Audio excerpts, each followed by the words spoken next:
The recent phone call between U.S. Secretary of State Marco Rubio and Russian Foreign Minister Sergei Lavrov has sent ripples of unease across Europe. This conversation, which took place under a veil of secrecy, has left many analysts and political observers speculating about its true implications.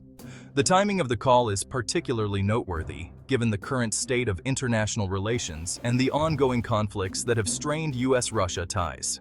This unexpected dialogue, occurring against a backdrop of heightened tensions, hinted at a potential easing of U.S. sanctions on Russia. The sanctions, which have been a point of contention for years, were originally imposed in response to various geopolitical actions by Russia that the U.S. and its allies deemed unacceptable. The possibility of lifting or reducing these sanctions has raised eyebrows and questions about the future direction of U.S. foreign policy. Such a move has sparked concern among European leaders, who fear being sidelined in crucial discussions about European security. The European Union has long been a key player in the dialogue surrounding sanctions and international diplomacy, and any shift in U.S. policy could have significant ramifications for the region. European officials are now scrambling to understand the potential consequences and to ensure that their interests are adequately represented in any future negotiations. The call, shrouded in a degree of secrecy, immediately fueled speculation about a potential shift in U.S. foreign policy. Analysts are debating whether this conversation signals a new approach to dealing with Russia, one that might prioritize dialogue and diplomacy over confrontation. The lack of transparency surrounding the call has only added to the intrigue, with many wondering what was discussed and what agreements, if any, were reached. Was this a sign of a more conciliatory approach towards Moscow? Some believe that the U.S. might be seeking to de-escalate tensions and find common ground on issues of mutual concern. Others, however, are wary of such a move, fearing that it could be perceived as a sign of weakness or a concession to Russian demands. Or was it a strategic maneuver with deeper geopolitical implications? The complexities of international relations often involve multiple layers of strategy, and this call could be part of a broader plan to realign alliances and counterbalance other global powers. The true motivations behind the call remain unclear, but its impact on the geopolitical landscape is undeniable. Whatever the motivation, the call has undoubtedly opened a new chapter in the complex saga of U.S.-Russia relations. As the world watches closely, the actions and decisions of these two powerful nations will continue to shape the course of international diplomacy and global stability. The coming weeks and months will likely reveal more about the intentions behind this call and its potential consequences for the future of U.S.-Russia relations. To understand the gravity of this recent development, one must delve into the historical context of U.S.-Russia relations. The Cold War, with its ideological battles and proxy wars, cast a long shadow over the relationship for decades. Though the fall of the Berlin Wall signaled a new era, old suspicions and mistrust lingered. The 2014 annexation of Crimea by Russia, a blatant violation of Ukraine's sovereignty, marked a turning point. This act of aggression shattered the post-Cold War order and plunged U.S.-Russia relations into a deep freeze. The conflict in Ukraine, with its devastating human cost and geopolitical implications, became the epicenter of a renewed East-West confrontation. The United States, in coordination with its European allies, responded to Russia's actions with a series of economic sanctions. These sanctions, targeting key sectors of the Russian economy, aimed to pressure Moscow into changing its course. The impact of these measures has been significant, weakening the ruble, fueling inflation, and hindering economic growth in Russia. However, the sanctions have also had unintended consequences, creating friction within the Western alliance and impacting global trade. Some European countries heavily reliant on Russian energy exports have felt the economic pinch more acutely than others. This has led to disagreements over the effectiveness and sustainability of sanctions in the long term. The phone call between Rubio and Lavrov has fueled speculation about a potential shift in U.S. foreign policy towards Russia. This unexpected communication has caught the attention of political analysts and policymakers alike, sparking debates about the future direction of U.S.-Russia relations.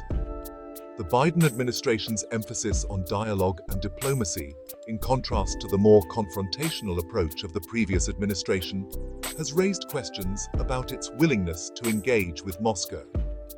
President Biden has repeatedly stressed the importance of open channels of communication, aiming to reduce tensions and avoid misunderstandings that could escalate into conflict. Some analysts view the call as a sign of a more pragmatic approach, seeking to find common ground on issues of mutual interest. They argue that this could lead to cooperation in areas such as arms control, cybersecurity, and counterterrorism, where both nations have shared concerns. However, others remain skeptical, viewing it as a tactical maneuver rather than a fundamental policy shift. They caution that while dialogue is important, it should not be mistaken for a change in core strategic objectives. Critics argue that the administration's actions must be closely monitored to ensure that they align with long-term U.S. interests. They argue that the Biden administration is unlikely to make any concessions that would undermine Ukrainian sovereignty or weaken NATO's resolve. The situation in Ukraine remains a critical point of contention, with ongoing conflicts and geopolitical tensions. The U.S. has consistently supported Ukraine's territorial integrity and sovereignty, and any perceived softening of this stance could have significant repercussions. The history of U.S.-Russia relations is complex and fraught with periods of both cooperation and conflict. From the Cold War to the present day, the dynamics between these two powerful nations have shaped global politics. As the world watches closely, the next steps taken by Washington will be crucial in determining the future trajectory of this relationship. Public opinion is also divided on this issue. Some Americans support a more diplomatic approach, believing it could lead to a more stable and peaceful international environment.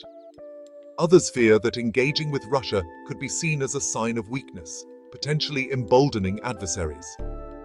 As policymakers deliberate on the best course of action, the stakes are undeniably high. The decisions made in the coming months will not only impact U.S.-Russia relations, but also have broader implications for global security and stability. The world waits with bated breath to see if this is indeed a policy pivot or merely a strategic pause. The phone call between Rubio and Lavrov has been met with a mixture of apprehension and frustration in Europe. European leaders, already feeling sidelined by the Biden administration's focus on the Indo-Pacific region, fear being excluded from crucial discussions about their own continent's security. The lack of prior consultation and the absence of a clear European voice in the conversation have amplified these concerns. The historical memory of the Cold War, when Europe was often treated as a pawn in the superpower rivalry between the United States and the Soviet Union, still resonates deeply. The unease generated by the Rubio-Lavrov call underscores the paramount importance of a unified European stance against Russian aggression. A divided Europe, characterized by conflicting national interests and diverging approaches towards Russia, would only embolden Moscow and weaken the transatlantic alliance. The European Union, despite its internal divisions, has shown remarkable resilience and unity in the face of Russian aggression. The imposition of sanctions, the provision of humanitarian and military aid to Ukraine, and the strengthening of NATO's eastern flank demonstrate a collective commitment to defending European security and the rules-based international order. The phone call between Rubio and Lavrov has opened the door to a range of possible scenarios, each with its own set of implications for NATO, the European Union, and the future of United States-Russia relations. One possibility is a gradual thawing of relations, marked by a phased lifting of sanctions in exchange for Russian concessions on Ukraine. Another scenario is a continuation of the current impasse, with tensions simmering and the risk of miscalculation remaining high. A third, more alarming possibility is an escalation of the conflict in Ukraine, leading to a wider confrontation between Russia and the West. The phone call between Rubio and Lavrov is not merely a bilateral issue between the United States and Russia. It represents a critical juncture in international diplomacy. This conversation has profound implications for the international order as a whole, potentially altering the course of global politics. The outcome of this diplomatic dance will have a ripple effect, influencing the behavior of other states and shaping the contours of global power dynamics. Every decision made, every word exchanged could set a precedent for future interactions between nations. A world in which the United States and its allies are seen as divided and weak is a more dangerous world, one where instability and conflict are more likely to arise. In such a scenario, authoritarian regimes feel emboldened, testing the limits of their power and further eroding the rules-based international order. The balance of power could shift dramatically, leading to increased tensions and potential conflicts. Conversely, a united and resolute transatlantic alliance, committed to upholding international law and defending democratic values, sends a strong message to the world. Such unity and commitment can deter aggressive actions by authoritarian regimes and reinforce the principles of democracy and human rights. It can also foster cooperation and collaboration among nations, leading to more effective solutions to global challenges. In the end, a united front remains the best hope for a more stable and peaceful world. By working together, nations can build a future where diplomacy prevails over conflict, and where the international order is based on mutual respect and shared values.